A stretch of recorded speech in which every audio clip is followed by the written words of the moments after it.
आइए इस वीडियो में हम बाजार संतुलन, जिसे इंग्लिश में हम मार्केट इक्विलिब्रियम कह सकते हैं, के बारे में पढ़ें। तो ये बाजार है क्या? बाजार में दो पक्ष एक साथ आते हैं। कौन से ये दो पक्ष हैं? ये दो पक्ष हैं बायर, जो कि क्रेता हैं, खरीदने वाले हैं, कोई चीज़ खरीदना चाहते हैं क्योंकि वो उन्हें खुशी प्रदान करता है, वो उसका उपभोग करके अपनी खुशी को बढ़ाना चाहते हैं। तो एक साइड क्रेता का है, और हमने देखा कि उनके खरीदने की जो इच्छा है उसको हम डिमांड कर्व के द्वारा, मांग वक्र के द्वारा डिनोट करते हैं। हमने देखा कि ये जो मांग वक्र है एक डाउनवर्ड स्लोपिंग कर्व है। ये है मांग वक्र, इसको हम लोग QD से भी डिनोट कर सकते हैं। दूसरा पक्ष जो है वो विक्रेता का पक्ष है, सप्लायर का पक्ष है ना। वो कोई वस्तु अगर 5 रुपए में पा रहा है या मैन्युफैक्चर कर रहा है या कहीं से खरीद के ला रहा है और उसे ज़्यादा मूल्य में बेच रहा है तो उसको फ़ायदा होता है, वो भी बाज़ार में पार्टिसिपेट करना चाहता है। उसकी जो इच्छा है, बेचने की जो इच्छा है, उसको हम लोग सप्लाई कर्व के द्वारा बताते हैं। और ये जो सप्लाई कर्व होता है ये एक अपवर्ड स्लोपिंग कर्व होता है, इसकी ढलाव ऊपर की तरफ होती है। वो इसे लाल कलर के कर्व से हम दिखा सकते हैं, और हम इस कर्व पे QS भी लिख सकते हैं। यहाँ जो है ना QS की बात हो रही है और इसमें जो है सो QD की बात हो रही है ना। दोनों एक दूसरे को हेल्प करते हैं। क्यों? क्योंकि क्रेता खरीदना चाहते हैं और विक्रेता बेचना चाहते हैं। दोनों को एक दूसरे की ज़रूरत है, बट दोनों में एक प्रॉब्लम भी है, एक विरोधाभास भी है। प्रॉब्लम नहीं, क्रेता जो है, खरीदने वाला जो है, कम से कम मूल्य चाहता है, और विक्रेता जो है, बेचने वाला है, सप्लाई करने वाला है, वो उस पदार्थ का ज़्यादा से ज़्यादा मूल्य चाहता है। दोनों सामान का आदान प्रदान करना चाहते हैं एक मूल्य के द्वारा, बट दोनों की इच्छा दूसरे तरह की है। एक कम मूल्य पर चाहता है, दूसरा ज़्यादा मूल्य पे चाहता है। तो बाजार जो है इसमें दोनों पक्ष एक साथ आते हैं। थोड़ी इंग्लिश में जिसे हम मार्केट कहते हैं और हिंदी में जिसे हम बाजार कहते हैं, और इकोनॉमिक्स में जो मार्केट या बाजार यूज होता है वो थोड़ा डिफरेंट है। हम कह सकते हैं कि बाजार जो है एक तरह का वर्चुअल या एक्चुअल रियल जगत में, सही में, या नेट पे एक तरह का एक प्लेटफॉर्म है जहाँ पे किसी वस्तु के खरीदने वाले क्रेता और विक्रेता एक साथ आते हैं और किसी मूल्य पे सामान का आदान प्रदान करते हैं। हमारा कहने का ये कनॉट प्लेस जैसे दिल्ली में है, इसको बोलचाल की भाषा में बाजार कह देते हैं, बट इन इकोनॉमिक्स में ये जस्ट एक बाजार नहीं है, बहुत सारे बाजार वहाँ पे हैं, बहुत सारी वस्तुआं बिक रही हैं। तो जब हम इकोनॉमिक्स में बाजार या मार्केट कह रहे होते हैं तो हमारा उस समय इंटेंशन किसी एक वस्तु के क्रेता और विक्रेता के साथ आने को ही से होता है ना। वो रियल में आ सकते हैं या वर्चुअली आ सकते हैं, बट ऐसे भी अगर हम बाजार का प्रयोग करें इंग्लिश के तो थोड़ा ही जस्ट केयरफुल रहने की ज़रूरत है, ज़्यादा नहीं। ठीक है, तो इस बाजार में जो संतुलन है वो संतुलन क्रेता और विक्रेता के बिहेवियर से आता है। तो जैसे देखें, हम कह सकते हैं, हम 3 पॉइंट लेंगे। ये देख लीजिए, एक पॉइंट जो है उसको हम P स्टार Q स्टार, सो एक पॉइंट जो है, क्योंकि एक्स एक्सिस वाला नंबर पहले लिखते हैं तो ये Q स्टार हो गया और P स्टार हो गया, एक ये पॉइंट है। दूसरा पॉइंट लेते हैं, वो है P1। P1 में कितना डिमांड है? अगर P1 में डिमांड जो है वो है, यहाँ पे चाहिए इसको Q1D कह देते हैं। तो एक दूसरा पॉइंट जो हम ले रहे हैं वो Q1D एंड P1 ले रहे हैं, वो ये पॉइंट हो गया। बट इसके कॉरस्पॉन्डिंग एक और पॉइंट है, बिकॉज जब प्राइस P1 है मार्केट में तो हम देखेंगे कि जो मार्केट में सप्लाई हो रहा है वो Q1S है। तो इसके साथ हम एक और पॉइंट ले लेते हैं Q1S P1, और एक नीचे P ले लेते हैं, है ना, एक नीचे P ले लेते हैं। यहाँ पे सिमिलरली वी हैव, इसको हम P2 कह दें, एंड कॉरेस्पॉन्डिंग हमारे पास Q2D है, सॉरी ये Q2S होना चाहिए क्योंकि ये सप्लाई कर्व पे है। सो Q2S है ये, और ये यहाँ पे डिमांड कर्व है, तो ये Q2D है। तो हम लोग, ये हमारा पॉइंट हो गया Q2D P2, एंड ये वाला हमारा पॉइंट हो गया सप्लाई कर्व पे, वो हो गया Q2S एंड P2। सो हमने बेसिकली 3 पॉइंट की जगह हमने बेसिकली 3 प्राइस ले रखा है, P star, P1 and P2। आइए हम देखते हैं कि ये तीनों प्राइस पे क्या हो रहा है।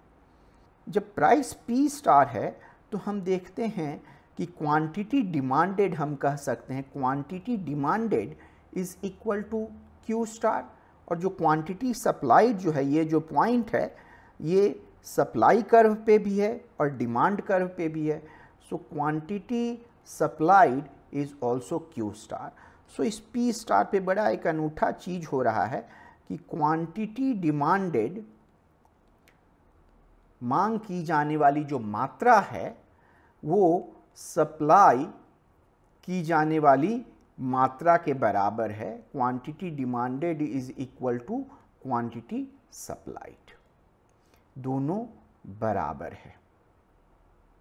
तो हम देखेंगे कि ये एक तरह का इक्विलिब्रियम है, क्योंकि एक ऐसा ये पॉइंट है, एक ऐसा पॉइंट है जहाँ पे इस प्राइस पे जो कुछ भी बेचना चाहता है मार्केट में, उतने उसके खरीददाता हैं, मार्केट में कुछ बचता नहीं है, मार्केट क्लियर हो जाता है। तो इस P स्टार को हम लोग इक्विलिब्रियम प्राइस कह सकते हैं, प्राइस कह सकते हैं, संतुलन मूल्य हिंदी में। और चूंकि मार्केट क्लियर हो जा रहा है इन सेंस में कि अगर ये इक्विलिब्रियम प्राइस है तो 50 यूनिट मार्केट में बिकने के लिए है, तो 50 यूनिट खरीद भी लिया जा रहा है, मार्केट में कुछ बचा नहीं रह जाता है। तो इसको हम लोग मार्केट क्लियरिंग प्राइस भी कहते हैं कि मार्केट क्लियर हो जा रहा है, कुछ बचा नहीं रह रहा है। इसको हिंदी में हम लोग बाजार समाशोधन मूल्य भी कह सकते हैं। तो ये मार्केट क्लियरिंग प्राइस है। आइए अब हम जो है देखते हैं कि P1 पे क्या हो रहा है और P2 पे क्या हो रहा है। P1 पे क्वांटिटी डिमांडेड जो है सो Q1D है। P1 जो है, पहली बात P स्टार से ज़्यादा है, यहाँ P1 जो है मार्केट के इक्विलिब्रियम प्राइस से ज़्यादा है। तो यहाँ पे क्या हो रहा है कि क्वांटिटी डिमांडेड तो बस इतना है, और क्वांटिटी सप्लाइड ज़्यादा है। अगर हम देखें तो Q1S is greater than Q1D। तो जितना लोग खरीदना चाहते हैं, जितनी मात्रा, उससे बहुत ही ज़्यादा मात्रा बाज़ार में अवेलेबल है। और उसका परिणाम क्या होता है कि बहुत सारे सेलर मार्केट में ऐसे रह जाते हैं कि अगर प्राइस यही कंटिन्यू करे तो अपने सामान को मार्केट में बेच नहीं पाएंगे। एक्सेस सप्लाई इसको कह सकते हैं, आधिक्य मात्रा, आधिक्य सप्लाई की मात्रा हम लोग कह सकते हैं, पूर्ति, आधिक्य पूर्ति है यहाँ पे, हम ये कह सकते हैं। उसी तरह P2 पे देखें, ये P2 जो है सो P स्टार से लेस है। इसमें क्या होता है, चूंकि प्राइस बहुत ही कम है तो सेलर बहुत कम क्वांटिटी बेचने को तैयार हैं, Q2S क्वांटिटी बेचने को तैयार है। और चूंकि प्राइस बहुत कम है, बायर जो है Q2D क्वांटिटी खरीदने को तैयार है, और Q2D जो है सो Q2S से ज़्यादा है। तो यहाँ पे क्या हो जाता है, यहाँ पे एक्सेस डिमांड हो जाता है, आधिक्य मांग हो जाता है। जितनी ज़रूरत है बाज़ार में सामान की, उससे बहुत कम सामान की पूर्ति हो पाती है, और बहुत सारे बायर जो हैं, बहुत सारे क्रेता हैं जो खरीदना चाहते हैं, वो नहीं खरीद पाते हैं। तो इन दिस सेंस कि P स्टार एक ऐसा प्राइस है जहाँ पे जो जितना नॉट जस्ट एक आदमी, पूरे बाज़ार में जितना लोग बेचना चाहते हैं उतना ही लोग खरीदना चाहते हैं, तो दोनों जो हैं एक दूसरे को बैलेंस कर लेती हैं और मार्केट क्लियर हो जाता है। इसी को हम लोग मार्केट इक्विलिब्रियम कहते हैं। अब एक बात हमें ध्यान देने की ज़रूरत है कि बोलचाल के भाषा में कह देते हैं कि मार्केट इक्विलिब्रियम में demand is equal to supply. वो बड़ा ही गलत बात है कहना, क्योंकि डिमांड जो है, अगर आप देखें, डिमांड जो है सो पूरा का पूरा कर्व है। हम किसी बिंदु को अगर ले रहे हैं तो बिंदु जो है सो क्वांटिटी डिमांडेड है या मांग की मात्रा है। अगर हम सिर्फ डिमांड कह रहे हैं तो हम पूरे डिमांड कर्व की बात कर रहे हैं। उसी तरह जब हम कह रहे हैं सप्लाई, तो हम पूरे का पूरे सप्लाई की बारे में बात कर रहे हैं, एक बिंदु के बारे में नहीं बात कर रहे हैं। तो कभी भी ऐसे भी डिमांड जो है एक डाउनवर्ड स्लोपिंग कर्व है और सप्लाई जो है सो एक अपवर्ड स्लोपिंग कर्व है। तो भाई कैसे डिमांड इक्वल टू सप्लाई हो जाएगा? कभी नहीं हो सकता है। क्या इक्वल हो रहा है? इस बड़ी ही सिंपल सी चीज़ कि पी स्टार अगर मार्केट इक्विलिब्रियम प्राइस है तो quantity demanded is equal to quantity supplied. If P star is equilibrium price, quantity demanded is equal to quantity supplied, which we can call that it is equal to Q star। तो ये equilibrium हो जाता है। अब आप हम एक process की बात करें कि मार्केट क्या स्वतः, है ना, अपने आप क्या होगा, मार्केट में कोई बता तो नहीं रहा है बायर को कि क्या मार्केट में प्राइस होना चाहिए, मार्केट क्लियरिंग प्राइस। सप्लायर को भी कोई नहीं बता रहा है। एक कोई सेंट्रल प्लानिंग एजेंसी तो है नहीं जो कि लोगों को बता रही है कि आपको क्या करना है। ये अपने आप हो रहा है, मार्केट सेल्फ करेक्ट कर रहा है। तो आइए एक प्रोसेस, मैं ये नहीं कह रहा हूँ कि जिस प्रोसेस को मैं डिस्क्राइब करने वाला हूँ यही प्रोसेस हमेशा चलेगा, लेकिन एक ये प्रोसेस है जिससे हम समझ सकते हैं कि मार्केट में क्या होगा। अगर मार्केट में प्राइस जो है P1 है और ये ऐसा है कि P1 जो है P स्टार से ज़्यादा है, तो अभी हमने सीखा कि इस प्राइस पे क्या हो जाएगा कि क्वांटिटी डिमांडेड जो है वो क्वांटिटी सप्लाइड से कम हो जाएगी, है ना। इतना एक गैप दिखता है आपको। तो अगर गैप रहेगा तो इसका मतलब बहुत सारे सेलर्स के पास ऐसी वस्तुएं होंगी जो वो बेचना चाह रहे हैं लेकिन बेच नहीं पा रहे हैं। तो मान लीजिए ऐसे वहाँ पे 50 सेलर हैं, वो ट्राई कर रहे हैं बेचने का। वो क्या सोच सकते हैं, एक उसमें से सोच सकता है कि क्या अगर हम प्राइस थोड़ा कम कर लें तो हम अपनी सारी वस्तु बेच पाएंगे।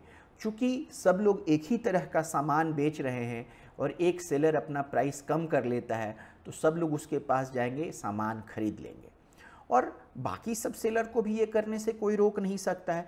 तो सब आपस में उनमें एक होड़ रहेगी कि प्राइस थोड़ा कम करके अपना सामान बेच ले। तो हम कह सकते हैं कि अगर प्राइस P1 है P स्टार से ज़्यादा, P स्टार इक्विलिब्रियम प्राइस है, तो उस पर एक डाउनवर्ड प्रेशर रहेगा, एक प्रेशर रहेगा प्राइस कम करने का। और ये प्रेशर तब तक बना रहेगा जब तक वो इस इक्विलिब्रियम पॉइंट पे ना पहुंच जाए। तो अगर P स्टार से ज़्यादा है तो प्राइस एक डाउनवर्ड प्रेशर फील करता है, नीचे की तरफ आने के लिए बाध्य प्राइस को लोगों को होना होता है। उसी तरह से देखें कि अगर प्राइस जो है P2 है और P2 जो है सो P स्टार से कम है, तो इस जगह पे क्या हो रहा है कि क्वांटिटी डिमांडेड तो बहुत ज़्यादा है, क्वांटिटी डिमांडेड क्वांटिटी सप्लाइड से बहुत ज़्यादा है। अब यहाँ पे क्या होगा, लंबी लंबी लाइनें लग जाएंगी।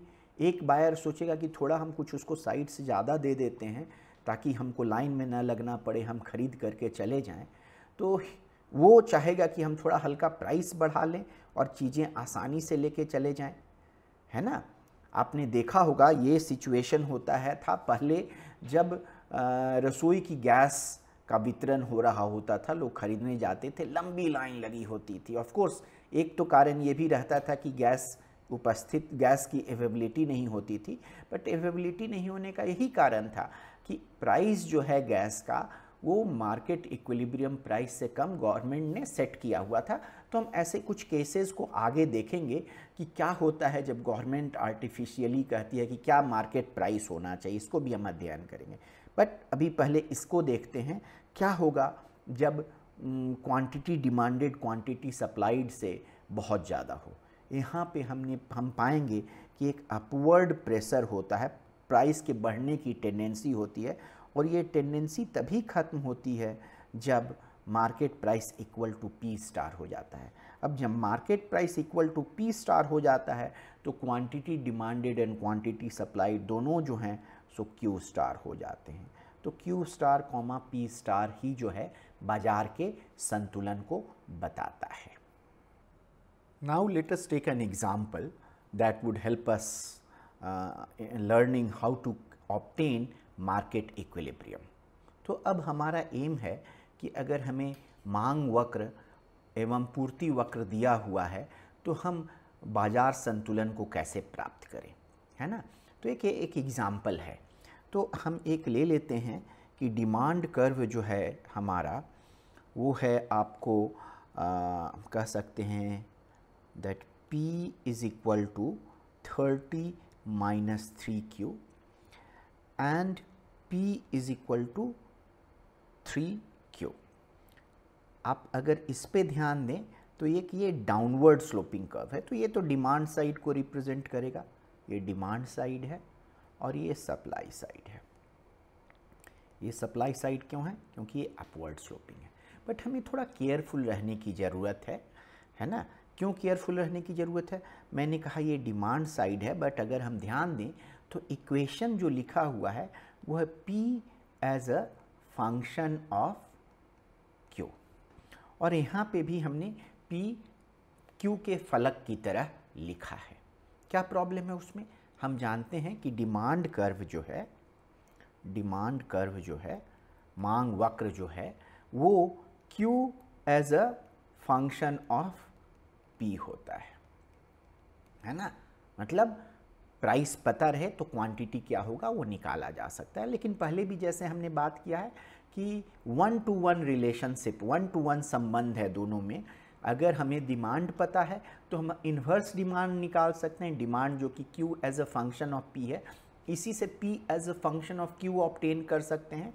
और चूंकि हम Q FP से शुरू हो करके हम P एज GQ लिखते हैं, तो अगर ये डिमांड कर्व है तो इसको हम लोग इन्वर्स डिमांड कह सकते हैं। मैथमेटिकली हम यहाँ से ही लिख सकते हैं Q जो है सो F इन्वर्स, यहाँ से Q जो है FP है तो P is equal to F inverse Q होगा। इसका मतलब FG जो है वो F इन्वर्स के बराबर है। तो एक इन्वर्स कर्व हमें मिलता है। तो चूँकि 1-to-1 रिलेशन है तो बोलचाल की भाषा में हम उतना ध्यान नहीं देते हैं। हम कभी कभी इन्वर्स डिमांड बोल देते हैं और हम कभी कभी डिमांड बोल देते हैं और इन्वर्स डिमांड लिख देते हैं, क्योंकि जब प्लॉट करना होता है तो P as a function of Q plot कर रहे होते हैं। तो जब कभी भी हमारा ऐसा प्लॉट है तो एनीवे हम लोग ये P is equal to GQ plot कर रहे होते हैं। तो इसी वजह से जब प्लॉटिंग में इन इकोनॉमिक्स में डिमांड कर्व और इन्वर्स डिमांड कर्व का ग्राफ दोनों का सेम ही आ जाता है, क्योंकि जब हम अक्ष हम QP पे करते हैं, यानी Q एक्स एक्सिस पे और P जो है Y एक्सिस पे, Q क्षैतिज अक्ष पे एंड P ऊर्ध्वाधर अक्ष पे, तो दोनों सेम ही रहता है।